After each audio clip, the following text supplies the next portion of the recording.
Dearly beloved, we are gathered here today to talk about leads.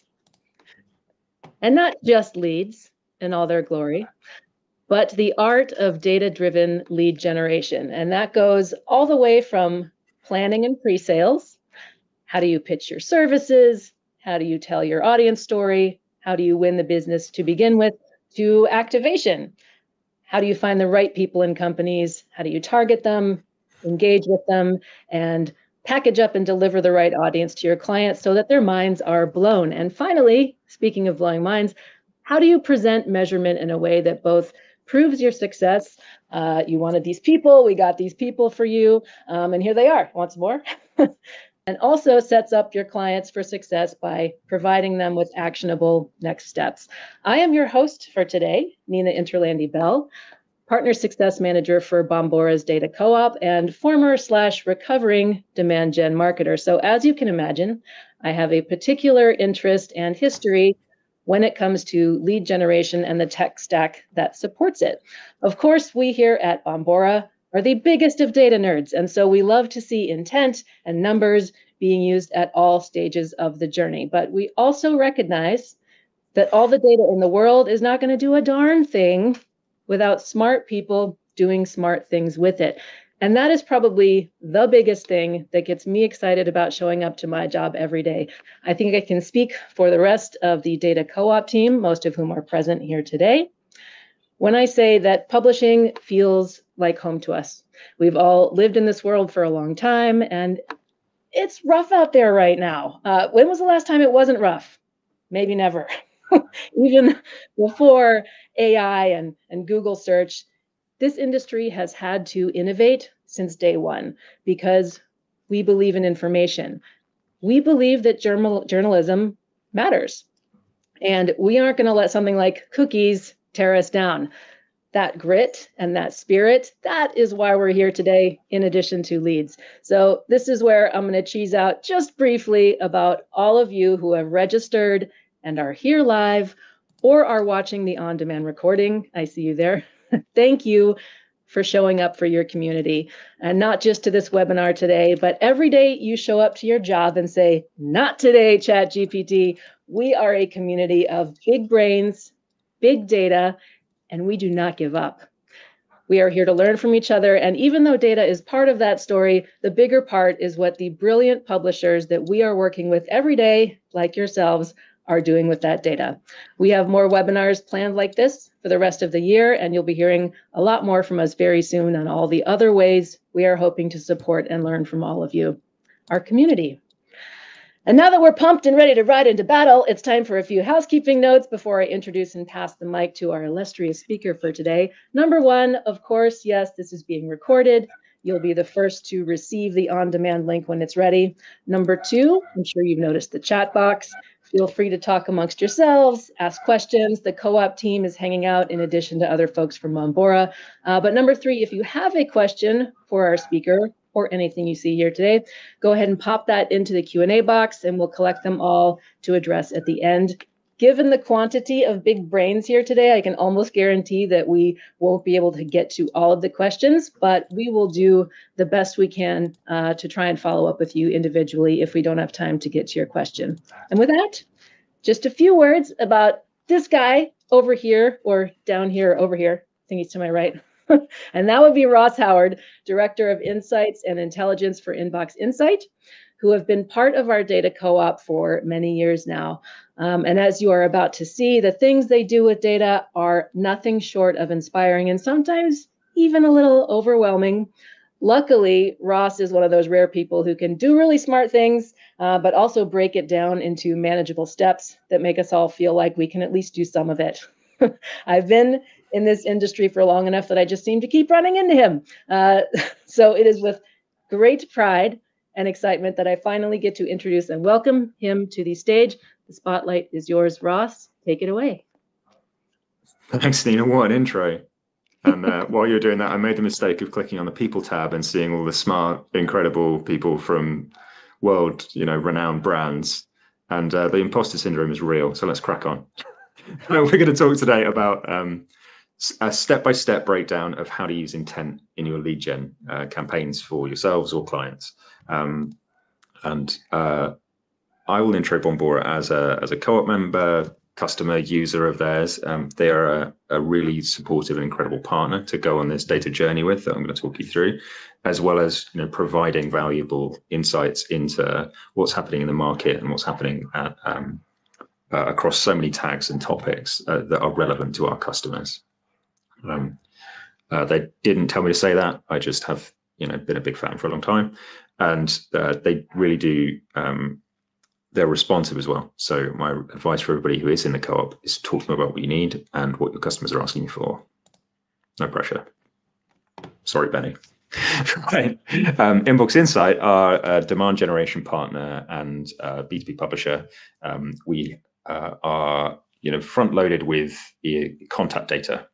Because of our heritage as an email newsletter brand was what we grew out of, as well as then adding the Insights for Professionals platform and data layers on top of that to help with multi-channel targeting. And I meant to say that we are data-driven and here to support your growth. Cool, let's get into it. So, using intent data in the real world, the question that I would ask, if you are a client-side marketer, go with this. How can we best support our clients? If you're a client-side marketer, your clients are the sales team, the rest of the growth org. If you are a publisher, your clients are your customers, who are the marketers and sales teams, right? That need to engage their target customers. We're going to break this down into the 3 steps that Nina mentioned: planning, activation, and measurement.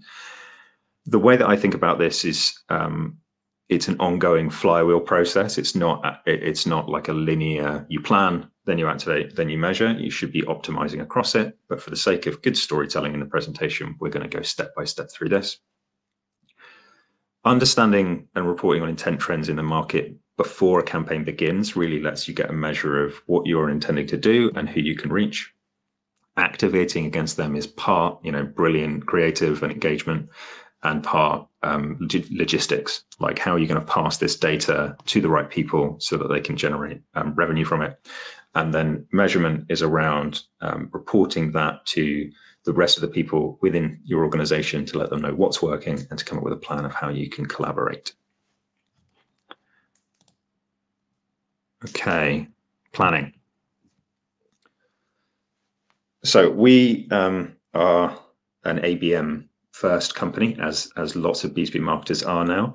Bombora is, I would say, one of the more mature data sources for you to achieve that, but only if you think about it from the perspective of what matters most to your growth. So what this, reverse funnel pyramid shows is that a lot of times the way that we were taught in the old days was segmentation, right? You would start with who is my audience, and then you would drill down into that audience. Then Flip the Funnel came out and ABM came out, and a lot of people were talking about go for your best customers and expand out to find more of those customers. It's the same process in reverse, so it doesn't need to be intimidating. But I would suggest that the really best customers are not just who buys from me today, it's who should buy from me tomorrow.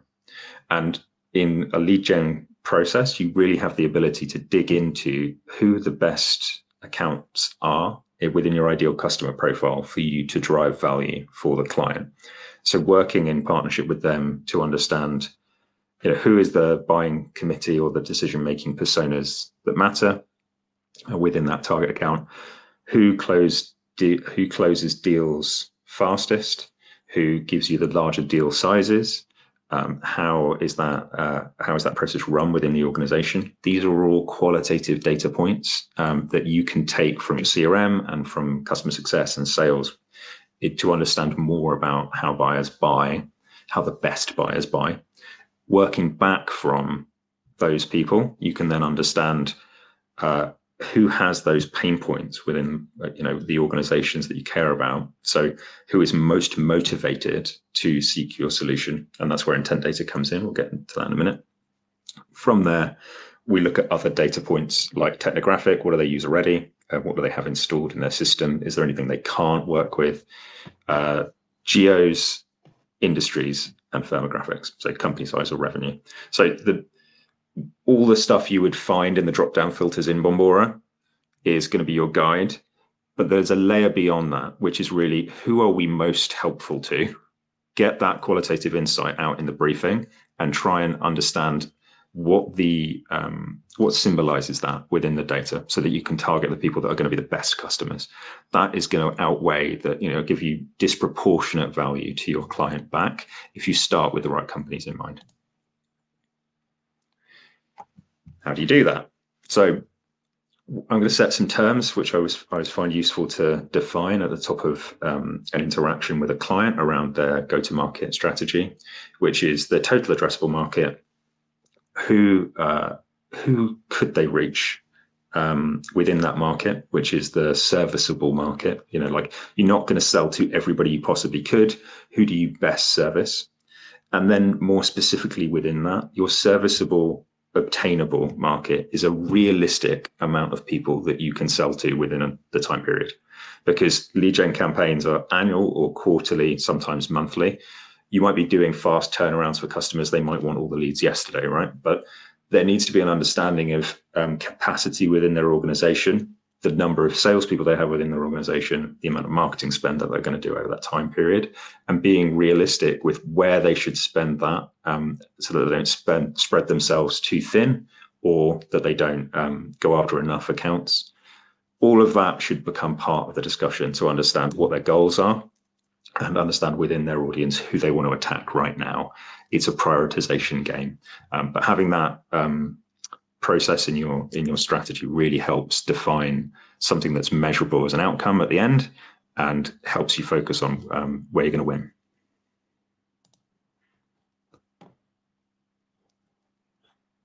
Right, what does that look like in practice? So none of these are real numbers pulled from across our contact database to give you an idea of what it looks like when you start to break that stuff down. This is an example by geo versus persona, right? So imagine you work at a cybersecurity company. You want to understand which of these authority levels you need to focus on by which country, and how many salespeople and deals you need to hit pipeline. Now, you might have a really aggressive Benelux target. You may want to target, that region financially, but actually there might be only 109 VPs of information security in the Netherlands. Potentially you're overbilling that target or underbilling that target. Actually mapping your market against what's reasonable and realistic is a key part of understanding who you want to be going after. Another is feeding that information back to your teams to set expectations and stakeholders. And if you're a publisher, to your client to set expectations. So I'm sure a lot of you also get briefs where it's director plus only, or they only want to target CEOs, they only want to target CMOs, right? Actually being able to speak intelligently to the client around, okay, we can do that for you, but it pushes the price up, it pushes the reach down, and it impacts the likelihood of you being able to have enough conversations to hit your number. Here's the data we have against other personas that are also in the buying committee. It gives you a reason to have an intelligent conversation around reach that's not just, oh, I can't fulfill that lead gen volume for you. So knowing who the customer cares about from their correct ideal customer profile, and within that, what type of personas you have access to, gives you a better way to plan and understand your audience before you start looking for additional signals on top. I take a breath because the guys knew I wouldn't breathe through this presentation. They warned me of going in. Let's get into intent. So when we think about that layer, the middle layer of the pyramid, we know which companies we care the most about. We know the people within those companies. How do we know if they care? That is what intent data is for. As a series of digital signals that you can track, it's a proxy for somebody showing interest in an area. Now, it's gathered from the co-op data by traffic against content. That content is not all the same, right? So it's across all of our different sites. It's across all sorts of different formats and signals that are being generated. And then it's normalized down into a set of tags and topics. So helpfully, there are some which are, I would say, sort of the problem topic. There are some that are the solution topic, and there are some that are the brand topic, right? So I'll give you an example of that on this screen. You have zero trust is a solution, or it is like a pain category, right? I don't trust my employees to have access to everything. How do I create a culture in my organization to fix that? Zero trust network access software is the solution that solves that, right? And a brand that does that might be SentinelOne. Within that, you can understand the different layers available and use that appropriately in your planning. For lead gen, for demand gen campaigns, the problem and solution are your friend. The brand stuff doesn't necessarily have scale. It's useful for measurement. We'll talk about later. But what I want you to think about as you go into Bombora at the beginning of a campaign is, do I know what my customer's selling that we're generating the leads for? Does it match a problem area or topic? And do I have content that's actually useful about that problem area or topic to generate their attention? Because a lot of times you can get given a list of keywords. You could think, oh, this would be great for us, but you're not actually looking at the content you've been given or need to create to harness that interest and match them together. So the three sort of bullet points there are, what are you pushing to market? What topics does it align to that you want to grab the attention of people who are already researching? And what content assets do you have that resonate between that? Come on to how you can automate some stuff of that. But really, as a planning exercise, you need to be thinking about, what do I have at my disposal to say to this audience? Once you know, so those are keyword topics that we talked about within cybersecurity, you can drill in and select, these are my geos, these are the topic areas, show me what's going on in that market. And the three sort of areas that we look at, just as we call it a market intent report, market insight report, are funnel stage, like how many people are moving through the buying journey for that topic area. Then we look for outliers or disproportionate amounts of engagement across brands and across topics.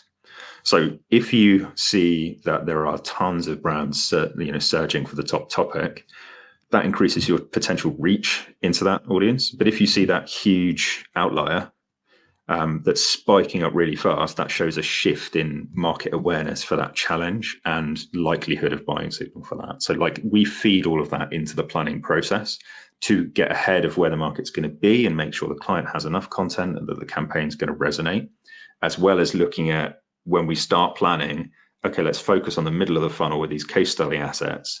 Let's focus on warming up the market in the top of the funnel with these ebooks, so that you're matching your content to the demand in the market.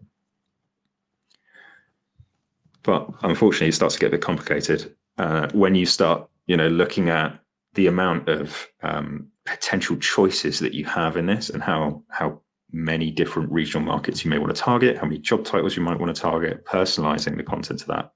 It can go. It can be pretty insane. So this is names have been disguised to protect the innocent. Hopefully, that's still in place. I've scrubbed the client off this, but this is a real RFP that went out recently, and you don't need to read it. It's just there to show you how big some of these planning exercises can be when you start to break down all the cross tabs of everything a customer who's a big international brand might want. It can be a challenge to respond to that type of brief with all of the steps that I just talked to you about. But if you can get into a mindset where you have a few key milestones that you go through, and you understand which client wins are really going to change the world for them, you can focus on the right companies and guide them through this process so that they prioritize, and that you find a sweet spot between logistical nightmare and value add impact that's done in a unique way, that's using intent data to find people who are in market already for those topics or about to be. I know I've scared everybody with the big plan. Let's talk about how to do it. So our journey has been, as Nina says, like for 5 years, I would say. We've been working with Bombora in some capacity, maybe even longer. But there is a lot of value in just starting. So especially with the lead gen campaigns, the uptick can be quite dramatic when you begin, just by working this stuff in manually. What we actually did was build out like a grassroots campaign management team of champions. We said, who's interested in this stuff? And a few people put their hands up, and we put headcount around it and said, okay, prove it. They created a test. they ran an A/B split test. They showed that the response rate on the campaigns that we were running jumped up by quite a dramatic percentage above the average when we targeted companies that had intent versus otherwise. And it was like, right, okay, there's something behind this. That sort of hand-cranked spreadsheet version is doable with all the tools that are provided with Bombora and with most databases or CRMs. Turning that into something which was more of a human process that we did every time for a customer was the next step. We then, put automation rules in place, workflows in place in order to automate some of those repetitive tasks in the campaign setup journey. And then we now have sort of built a layer of product and process on top of the data, pull it in via our API and do cool stuff to it. But you don't need to get to that to realize the initial gains, which is one of the things I wanted to talk about in this session. By deploying data in your campaigns, you can be more effective for your clients. Doing it in a slick way at pace is how you scale up. Step one, I sort of covered this already, but know what the customer wants and take a really detailed brief. So we have, it depends on the patience of the customer. We do this internally anyway, but we always try and understand everything that the client has available to them in terms of content, audience, stakeholders they need to engage, landing pages they want to run to, all of the detail that you can grab around what's their goals and their universe like. And then internally, we run counts to understand who we should be targeting for that audience and how we think that we can tweak the content to make them care more and what we expect the outcome to be, so that we know going in what we're going to get out of it. And if there's any holes in this brief, our campaigns team can have a sternly worded email to the sales guy to go and find out the information before you get stuck having delivered a load of leads that get rejected, right? Being bolted down helps the client too and doesn't waste anybody's time and is more efficient. So get a clear brief is the piece of advice. Once you have that brief, look at content that is like in content syndication campaigns is often given to you in the USA market. It's actually, the content, the copy, and it can be quite prescriptive depending on a client. In EMEA, it tends to be about how do you localize and how do you engage different target audiences as authentically as possible, and making sure that you can take one asset and make it go further. Either way, thinking about it from a perspective of what resources has the customer given you to generate leads and generate attention, and is that personalized and relevant enough to all the topics that you want to target with the intent and all the people or different needs that that persona has. I'm a big fan of the jobs to be done framework of understanding who a persona is and what they care about and what emotionally moves them. And making sure that that's briefed into the copywriters at the same time so that they can match the intent signals that you're seeing in the data to the thing you have to say to the person.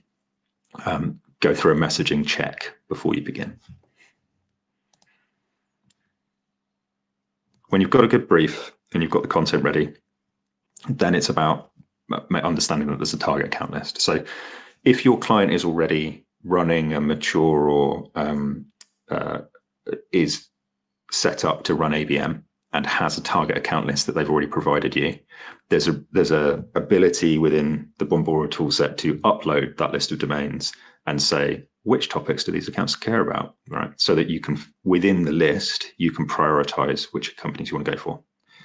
If they don't provide you a list, you can go through that process anyway. You can say, here are the accounts that I care about. Here are the ones surging over 60 or surging over 80, whatever it is, however niche you want to go, and allow that to produce the list for you. And again, it's just CSVs. It's just management of which companies do we care about at the moment. So it's not a big lift in terms of crazy processes here. It's just being clear about which companies you're going to target going in and matching those lists up. Once you have a list, then it's about pushing it out to different channels.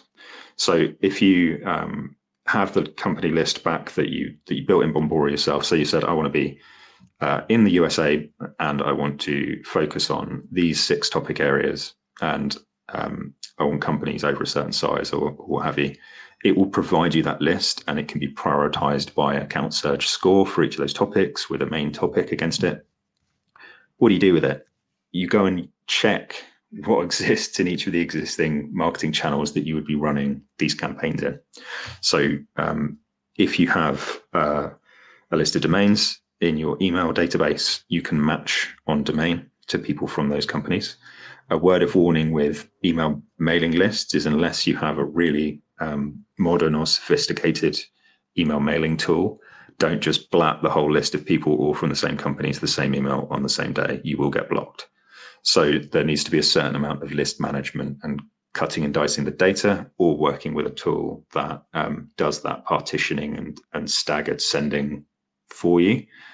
Everybody has different rules around warm email, cold email, opt-in nurture, and also which tooling. So I can't really give more advice than that, but I just wanted to say, even if you manage to reach them and you hit everybody in the buying group on the same day with the same email, looking like it's personalized, but it's not really, you're not going to do yourself any favors. So think about them as an audience of one that you need to engage still, and push messaging that's personalized to them, and don't view it as one big list.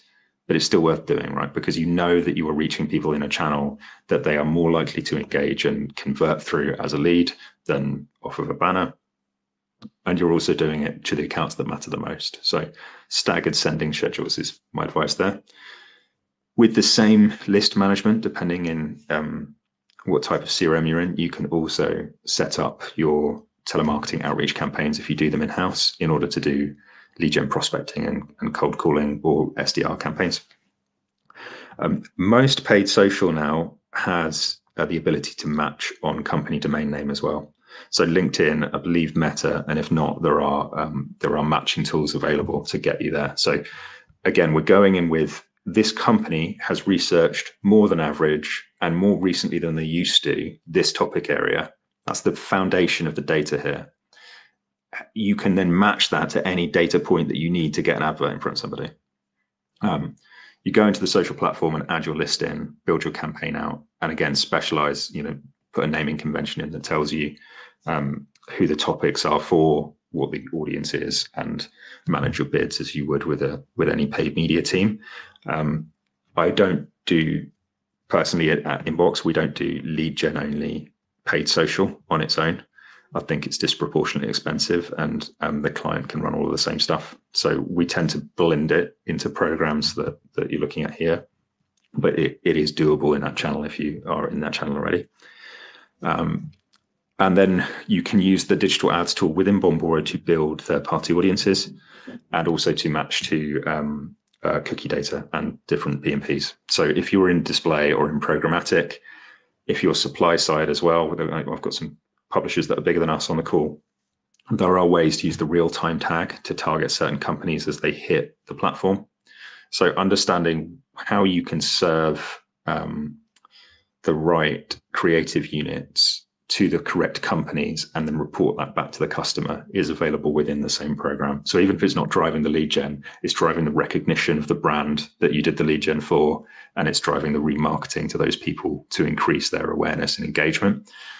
So it's all possible to run from the trusty CSV file. The other option is you throw it over the fence. So if you're using subcontractors or you're using lead generation partners within your another network, you can, after you've done that strategy piece and you're running it yourself, provide them the same list, and people like us will run lead gen campaigns off of the target list using these tactics for you at a set CPL. So there's that ability to increase the chance that you're going to generate the leads across different audiences, decrease your risk, and just make sure you vet the suppliers that they're legit before you do that. Stop there before I start getting unprofessional. What does that look like? So we have a platform for, I've just seen Tracy's asked about nurture. That comes up in like 2 slides. So I'm glad you asked. Shows that we're on the same wavelength. Content syndication is still very popular with customers. Nurture is becoming more and more requested, but there is a huge market for people engaging. Brands want their target audience to read their content. whether or not that content is gated or ungated, they still need to increase the depth of engagement with their target customers. They also need to know who engaged with it. So it's still very popular to want to get a lead after they've engaged with content from your company. The way we do it is to create a brand profile, we call it. It's like a LinkedIn company page or a G2 page for that company. We host it in our platform where we can see what's going on. We run our email newsletters, telemarketing outreach, or ads. As people convert through the form where we know the audience member, so we pre-populate all the details and gather some profiling questions. They're fed the content back on the platform and we can watch how they engage with that content. If you can, we then remarket to other people from the buying committee from that company to get more momentum, and also to the same person, different pieces of content so that they're more likely to engage in future. One thing that is increasing popularity, and I feel like I'm not giving away, intellectual property with this, but we've got pretty slick at it, is making sure that you are nurturing that buying unit at the right time. So as a lead is generated with us, we are looking to actively find other people from the same companies and engage the buying group across as many channels as possible. So if you get a company comes to the IFP platform, exhibits high intent, and we got them there via display, we should care about engaging them for lead generation. Likewise, if we generate a lead and that's the first touch point, well, we should prioritize that across the rest of our channels. Doing that creates more engagement in all channels and you get an uplift across it. I did have a very stats heavy slide trying to justify that, but wasn't very pretty. So you have to take my word for it. But the way that we look at that as well in terms of email nurture is your trusty 6 drip sequence that the client used to run in Marketo themselves. They are not seeing as much success with on their own anymore. And so we're getting more requests from the client and their agencies to run that either up front so that there's more double touch, multi-touch, triple touch leads being fed into customers so that they can say, oh, this is pre-scored and really great to their sales team. But also I would view that as a parallel track. Your campaign is running one side, the client should be doing their own nurture and should be partnered with you to tell you what's going on so that you can work together to make those accounts care as much as possible.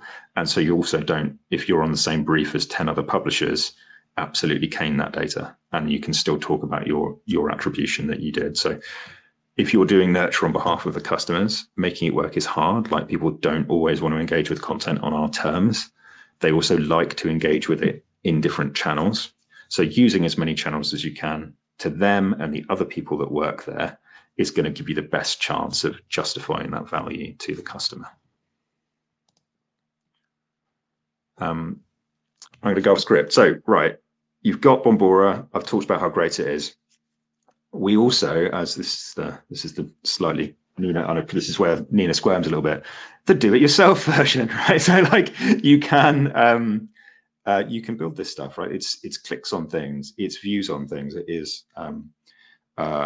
behavioral data, which we are all sat on. We have zero-party data. If we're running lead gen already, we're asking people detailed things about their infrastructure and we're capturing that somewhere. And they're consenting to give us that personally.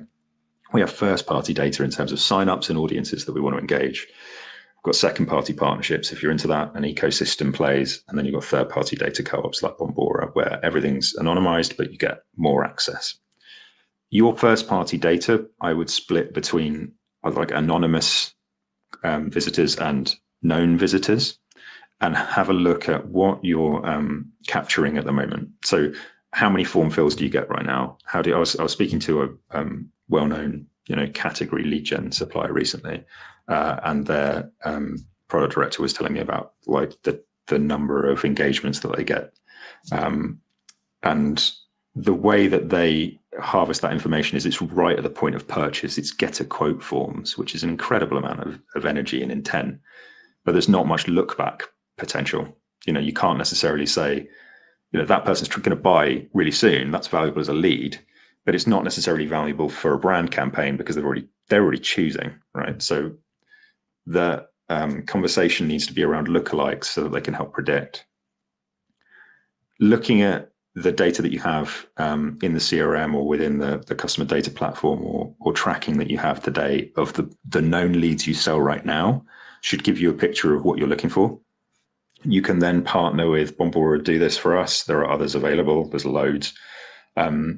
IP level tracking data, which will tell you which companies are coming to the site and resolve it for you to give you a picture of which companies are going on which pages of your website. The way we do it is to tag those topics so that we can see which companies care about which content from which brands on Insights for Professionals.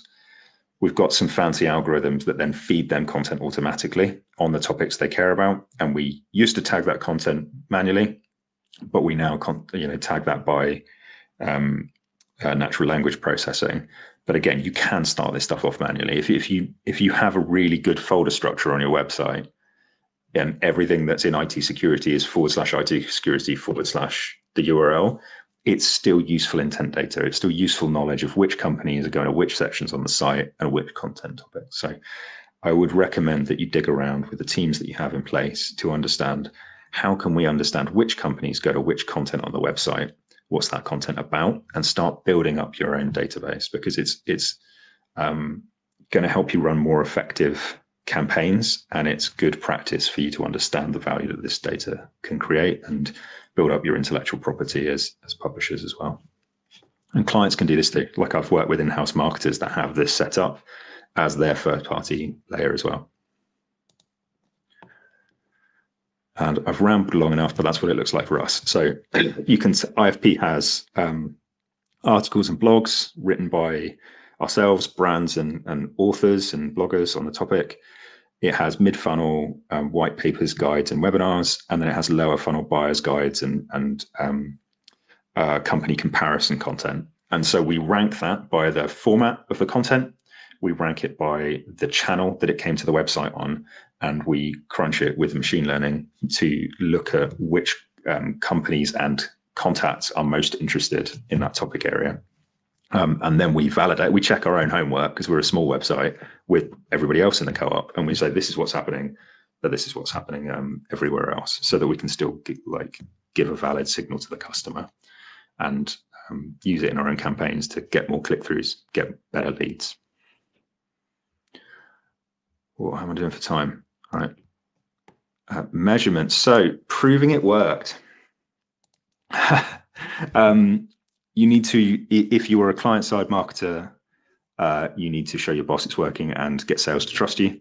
If you're a publisher, you also need to do that, but you've got to do it through the marketer or agency that you're helping. Right? So an understanding of the landscape of what the expectations are of the customer is really important.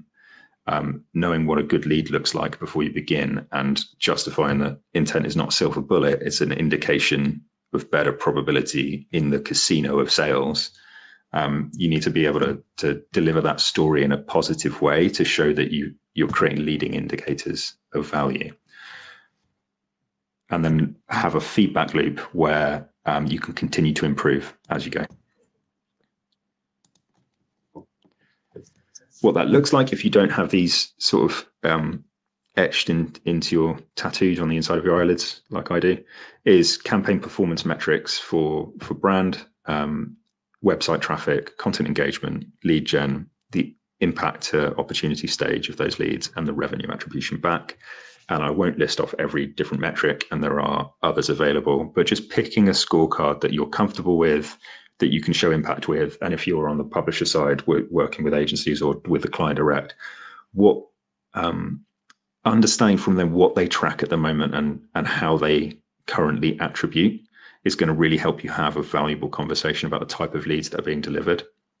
If they only look at influenced pipeline, or if they only look at deal size, but you generate leads that convert at a high probability very often, but they're like low dribbly deal value, you've got something, right? Maybe you need to have a discussion with them about their qualifying criteria, or maybe, it's just about understanding what are the different ways that they are going to rank you as a supplier, and what different levers can you pull internally in your processes or in the planning to change that outcome for the better.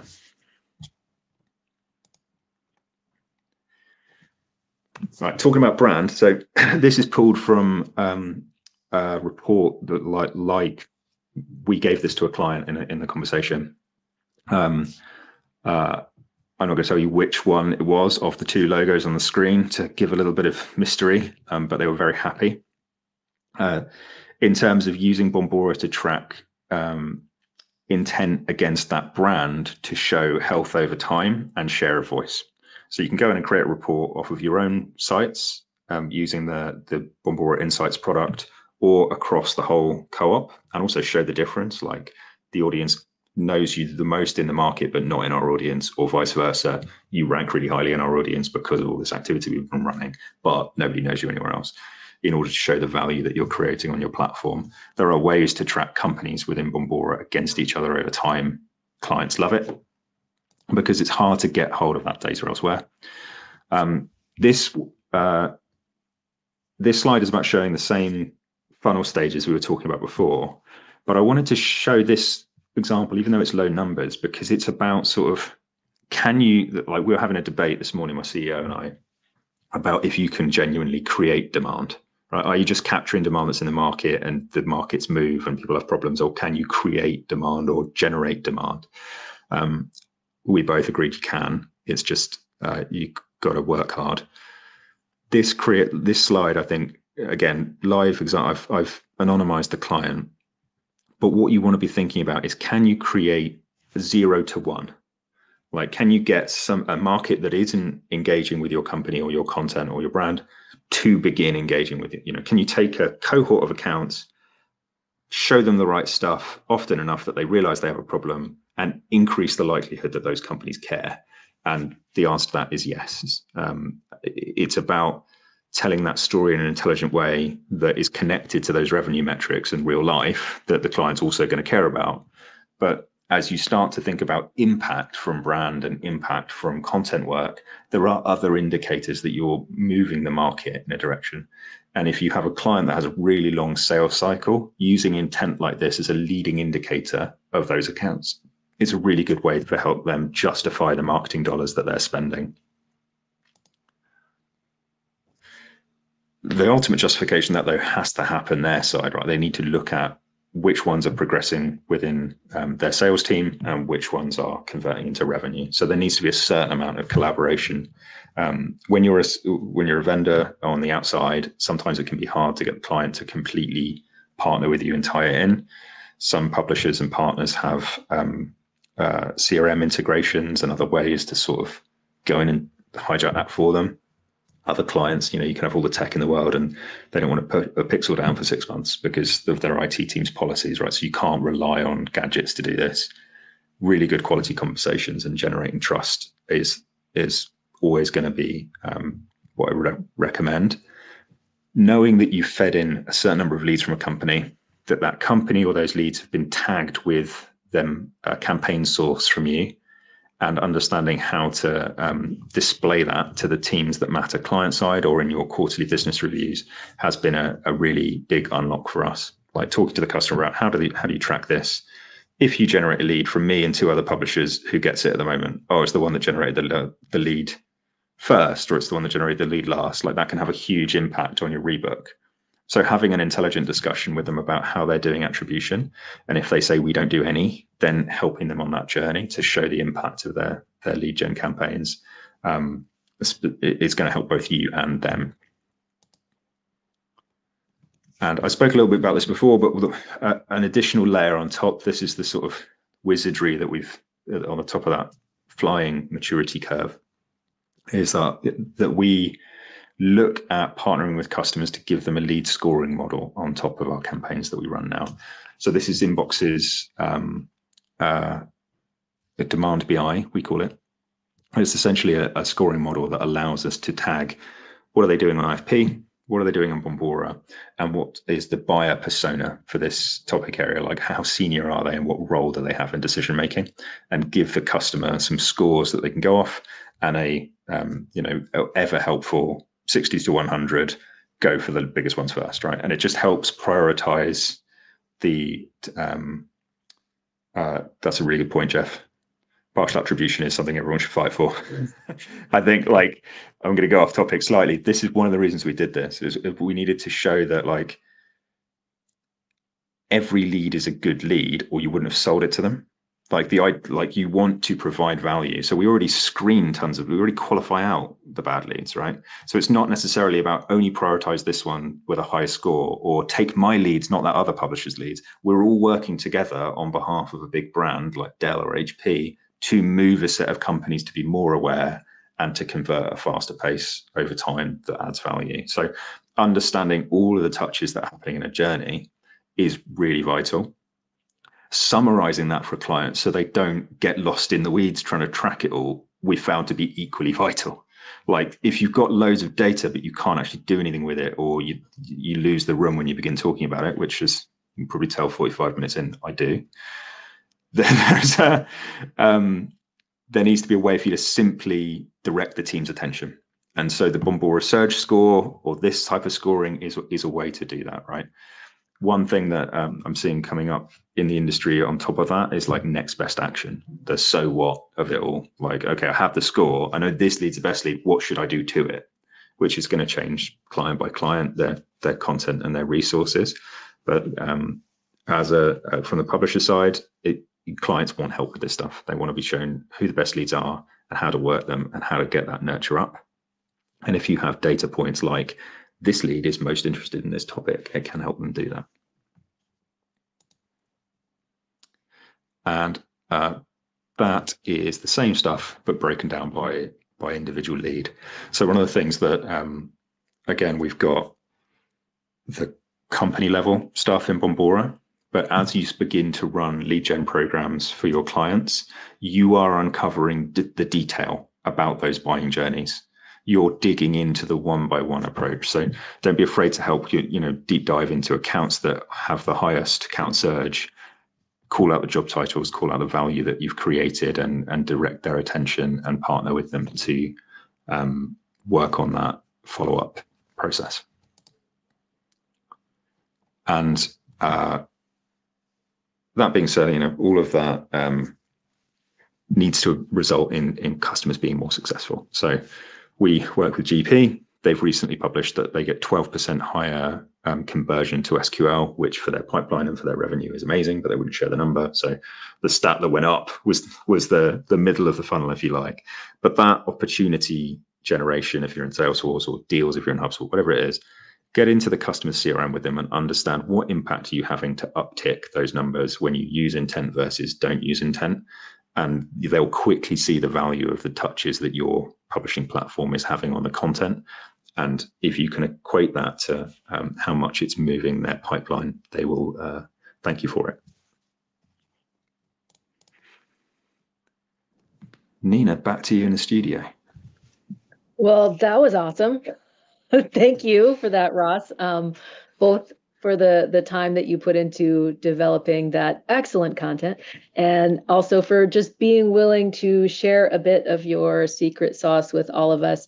Like I told you guys, Ross and Inbox Insight they're really the gold standard when it comes to running these data-driven campaigns. We have had some questions come in from various places, both in the chat, in the Q&A, and to some of us individually. So we want to take a few minutes to get into some of those now. We are still collecting questions, though, so if you want to get yours in, please go ahead and pop it into the Q&A box, and we will get to as many as we can. One of the interesting ones that I saw come up, you were talking a bit about look back potential, right? And that's something that we talk about here at Bombora all the time. What good is an intent signal or a buying signal unless you have that baseline, unless you are keeping an eye on the trend analysis? So how would you suggest keeping an eye on that trend analysis for how target accounts are researching? Does it have to be super advanced in the way of integrating that data into a tool like Salesforce or HubSpot? If you have a smaller team and maybe you don't have all the expensive tech in the world, what are some ways that you would suggest keeping an eye on those trends so you can make sure that you are comparing that newer intent to what baseline looks like? Yeah, that's a really good point. So we we have a team that does this at Inbox now, and I will sort of describe their process, but it should be Ollie really explaining this. But he commits to sort of the 90-day look back window that's in Bombora as a start, and then he works with the customer, because inevitably people then have questions, right? So we can like dig in to change the date ranges, change the trends we track, and commit over time to working with them to give them better analysis as time goes on and keep track of those trends. So the first point I would guess is like blanket trends across the market. Bombora has thousands and thousands and thousands of topics. So pick your lane. Like, what do you want to track? We do quarterly category reports for where we have the most clients. Like I've already mentioned, cybersec. We have a lot of MarTech clients. We do that one. We have a lot of ERP clients. We do that one. So we keep an eye on things that are changing in the market at regular quarterly intervals or seasonal intervals, and then we update our teams about it, and we tell sales and we tell the market. But where I see more value is when we go account specific and say, so Figma, this is what's happening in UX at the moment. These are all the trends that you told us are important. These are the ones that went up and down this month or this quarter. And these are the ones that your leads engaged with. That's when it unlocks it for them, that it's so visceral and useful for them. What we've then had is like, why? And then we'll go and look more at like, okay, these topics are surging more. There's probably more content out there. Have you produced any content around that topic recently? Oh, you haven't? Run a research campaign. Mm-hmm. Or, like either get your guys through it or we should do it, but you should probably be talking about this. So making sure that you are putting those changes in the trends into action in the customer. So that it's not just like interesting dinner party chat. It's actually an actionable tip to change the next cycle of their planning. Yep. So speaking of things that have changed and trends and all that, you spoke about this a little bit. Tracy asked a question in the chat about best practices around lead nurturing, which you responded to a bit of. But I'm wondering if you could talk a little bit about, obviously lead nurturing has been around as long as lead generation, right? And mm-hmm. Those of us that have been in the marketing space for a while are pretty used to that concept. Is there anything that is new and exciting and different, or you would suggest that people try now as opposed to trying last year or 5 years ago, specifically in the way of lead nurturing, or is that pretty much business as usual? I would say that wherever we can, we try and look at it in by that funnel stage data, like how ready do we think this company is, or how many signals are they showing, so that you can sort of pick your section of accounts within your towel list and not create it equal. Some are less aware, some are more aware. So think about, rather than just like, this is my target account list that surges over 70, see if you can get any other filters on that. The other thing I'd do is focus on the buying committee and the buying group. So if you get one nibble from a mid-manager at a company, it's going to be hard to get an enterprise sales rep the other side when you pan that lead over to just follow that up. If you get more touches from more people within the buying committee, you are generating momentum within that company and you're watching the score of that company go up over time. And that is creating the opportunity for you to give them more of a chance as when they go into that room, to follow up and make a decision about you, that more people within that decision know about you. The caveat to that is have good content to show those people. Because if you've got the one like we'll have clients say, this is the one approved white paper and we'd like a double touch campaign. Because we're so used to going through the motions and moving quickly in that big, horrible spreadsheet I showed you before. Like there's so much work to get done that sometimes the like common sense, as you go through like a media buying agency and 6 people who have to weigh in on the decision, and you can't use that asset in this market yet, like life gets in the way and then you're not thinking straight. So I would always advise the client, like, this is the way our audience like to be spoken to. These are the channels where we can reach them. We recommend you reach them across as many channels as you can. And then as a publisher, you give them the reporting layer to prove that you did that, so that it helps them justify what they were doing and why they might be spending more per lead with you, but you're generating better quality and a better story for them to deliver about account-based marketing. Mm-hmm. And on that reporting there, you teed this up very nicely for the next question that came in through the Q&A. There was one slide where you were showing some of that, we use different words for it here. We talk about campaign impact or brand lift, or really it's the comparison between demand you're seeing for a brand or their services, maybe before, during, and after a campaign. And that has been sort of a pretty hot topic around here, and a lot of the people that we work with in the publishing space are really starting to look at that story. But do you ever, when you are presenting that kind of information to your clients, do you ever get questions from them around, are you saying here, or can you prove that the account engagement uplift is due solely to what you have done for us? Inbox Insight, is this all you, or is there other stuff going on? How do you separate your impact versus what may be going on elsewhere in the market? I'll give you a tactical answer and a strategic answer. Like, yes, I do get asked that question. Happened the other day with a enterprise tech company, but it was actually like, the strategic question is, what have you done? Like, throw it back at them, because they have more stuff in market than you do. They've got a seasonal events calendar. They've got different out of home running. They've got somebody being sued in the news. Not every brand mention is sentiment positive. So if somebody's reading about, I checked the names, right? We've got some big publishers here that run press releases. If the mentions of a particular brand in the press releases are spiking up versus other brands, that doesn't necessarily mean that's purchase intent, but it can be greater interest in that brand. So if you see, same as with categories, right? Like DeepSeek comes out of nowhere, destroys the stock market, generative AI goes up by 60 points, right? Doesn't necessarily mean everybody's going to buy that product more or use more of it, but it's in the news cycle. So there are big sweeping environmental changes. Staying on top of the trends and having that conversation with customers is one way to handle that.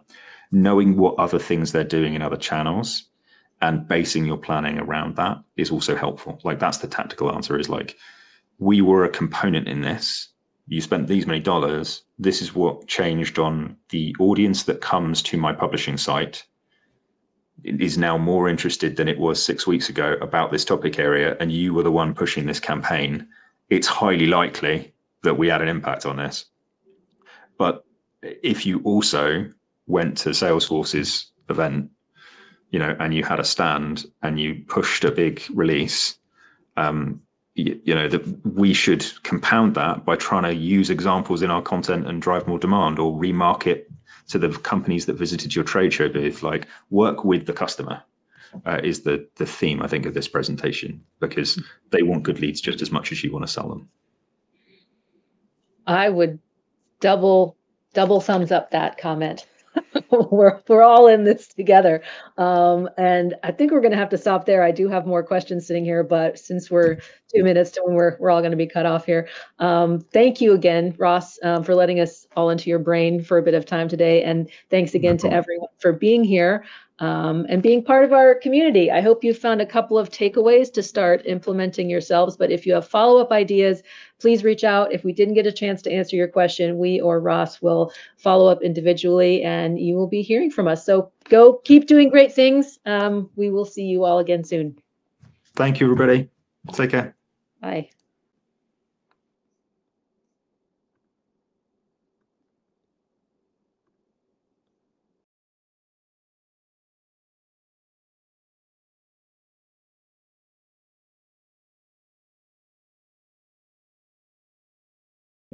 That was good.